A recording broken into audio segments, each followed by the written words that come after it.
I have just passed my 1500th night as a guest in Airbnbs.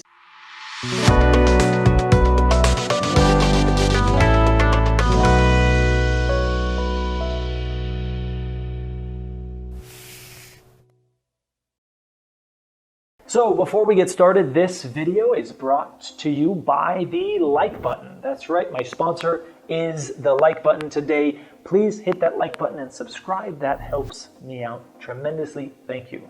Okay, let's do this. I have just passed my 1500th night as a guest in Airbnbs. I'm now sitting in an Airbnb in Playa del Carmen, Mexico, and it is hot. I've just turned off the fan. In fact, I just recorded a video for my Optimize My B&B, my professional YouTube channel. And after just 10 minutes, I was already sweating. The AC is in the other room. It doesn't make it here. It's about 30 degrees outside, 90, 95 degrees. But I want to get some information out there to you. I've had tremendous experiences on Airbnb over about a 5-year period where I've consistently lived on Airbnb. The first Airbnb I rented was 2013, and I want to share some tips and tricks with you and just some general knowledge. We're going to start off with discounts. There's a whole wide world of discount issues. But before we get into that, let me tell you a little bit about me. I'm DANNYBOOBOO. I worked at Airbnb. I got fired from Airbnb. I then went on to start an Airbnb property management company and then an Airbnb consulting company. I wrote the best-selling book for Airbnb hosts, and now I live permanently in Airbnbs. I'm an Airbnb superhost as well. I've stayed everywhere from a houseboat. I've stayed in a houseboat in Colombia.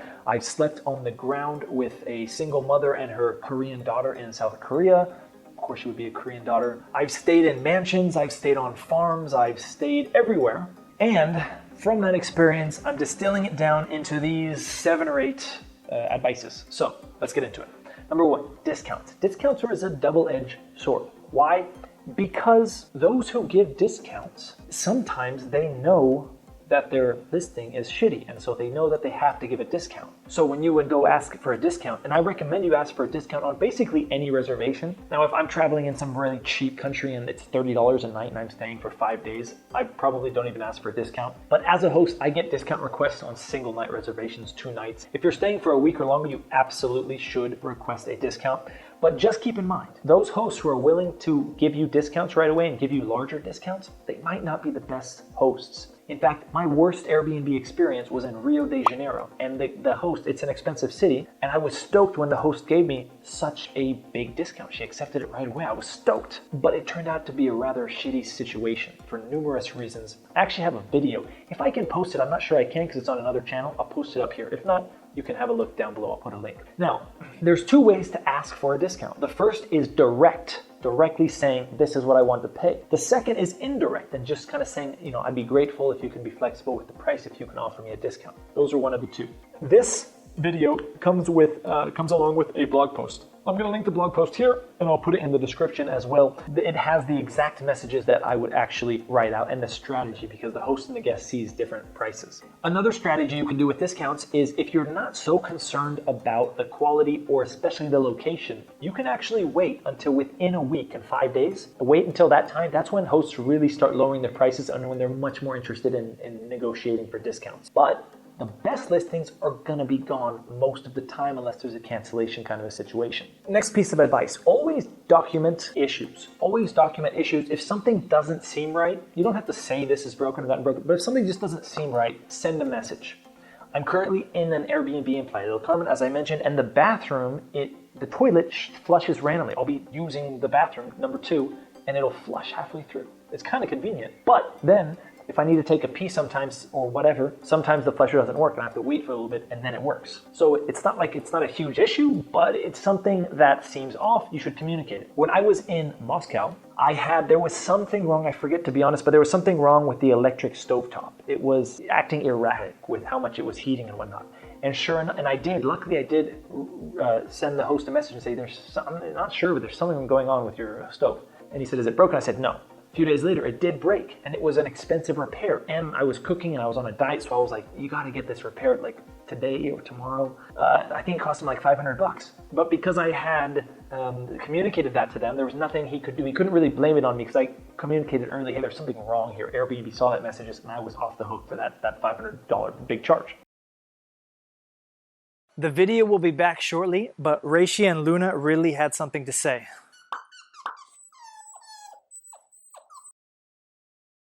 New Airbnb listings, new Airbnb hosts, they're not scams. If they don't have reviews, it doesn't mean it's an automatic scam. Most likely it's not a scam, but what it means is the host might not have the experience figured out. They might not have hosting figured out. You might be missing some kitchen amenities. But that's not to say that experienced hosts have it figured out either. I was in a Airbnb in Colombia, and the host, this was a new host, nice listing and everything, new host. They gave me a set of keys. I checked in late at night. They gave me 2 keys, and I said, what are these keys for? And they said they're the same. So I said, okay. So I took one off the hook, put it on my own hook, and left the other one there.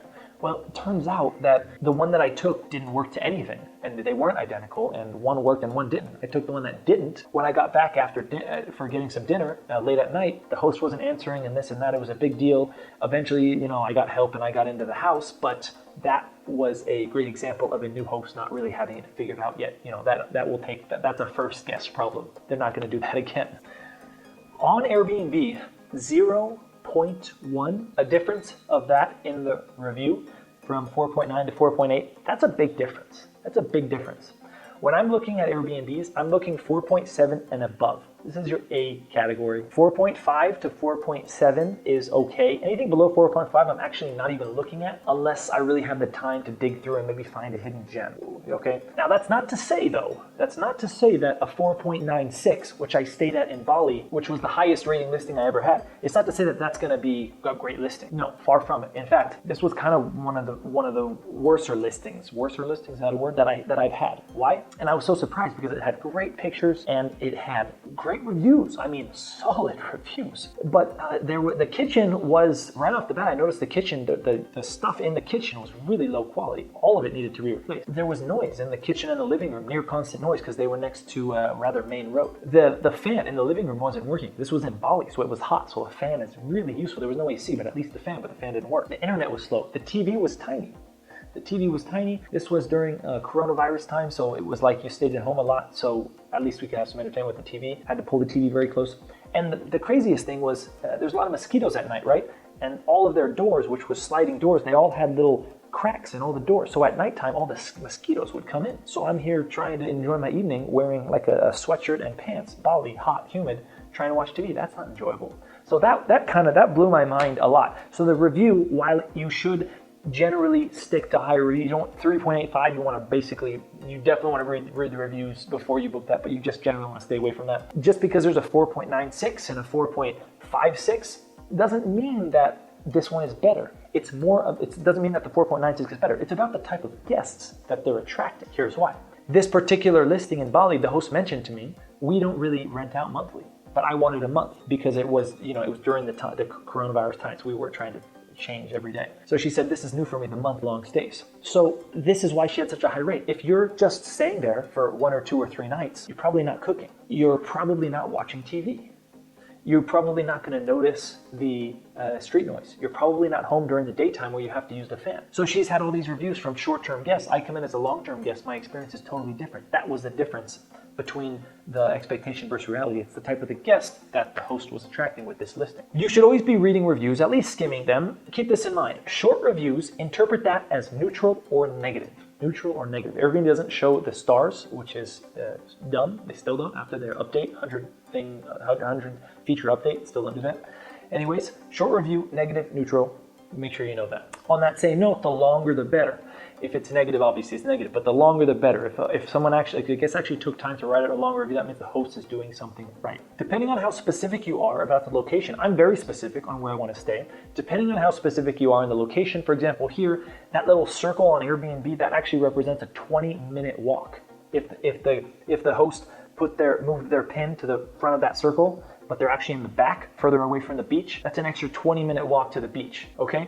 So you want to be specific about location depending on where you're at. So always ask for the cross streets. I almost always ask for the cross streets unless I really don't care, but normally I do care. So always ask for the cross streets. Cancellation policy, I actually don't take into consideration because I'm not booking to cancel. So it seems like not something I should take into consideration. But if you're iffy on whether or not you're actually going to go, take a look at the cancellation policy. Flexible means you get everything back up until 24 hours before check-in. That's really flexible, except the Airbnb fee. Moderate is 5 days.